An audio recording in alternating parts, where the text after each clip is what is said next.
if I walk over there and sit next to Mr. Johnson and carry my phone, does Google know that I was sitting here and then I moved over there? You're welcome anytime, Judge. Yes or no? I genuinely don't know without knowing I'm what shocked services. you don't know. Do you or do you not collect identifiers like name, age, and address? Yes or no? If you're creating an account, yes, and using an account, yes. Yes. Device identifiers like IP address or IMEI? Depending on the situation, we could be collecting it, yes. Specific search histories when person types something into a search bar? If you have search history turned on, yes. Contents of emails and Google documents? We store the data, but we don't read or look at your Gmail. You have access to them?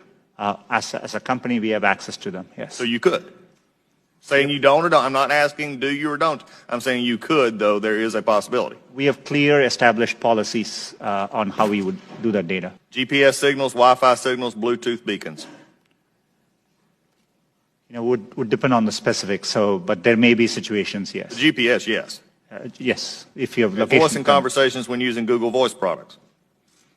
We give an option to turn on or off. And But if a person didn't know it, voice and conversations when using Google Voice products? Yes. We only record when they initiated with OK Google and then say the terms after. Do you believe that Google has been brought out here in some question is biased? Congressman, it's really important to me that we approach our work in an unbiased. Do you believe that Google is biased? It's either yes or no. No, not in our approach. Why, number one, does Google need all this information? We can answer that in the fact that 86% of your revenue comes from advertising, so we know you manipulate the data in some ways. However, can you explain what you do to minimize this data, which is generally an accepted standard practice among those who collect data?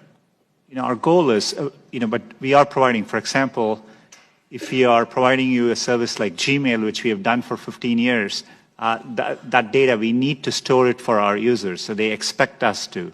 So we are trying hard to match users' expectations. We don't need, our data for advertising, as I said earlier, most of it comes from just the keywords you type. And so, we need minimal data to do advertising. We give you options to turn ads personalization off.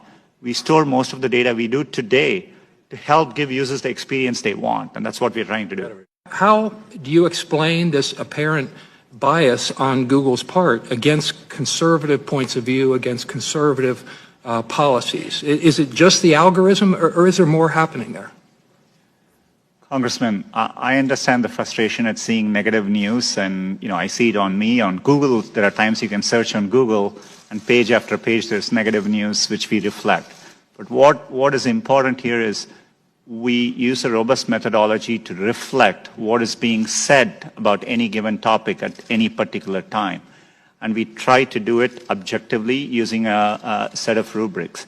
It is in our interest to make sure we reflect what's happening out there in the best objective manner possible.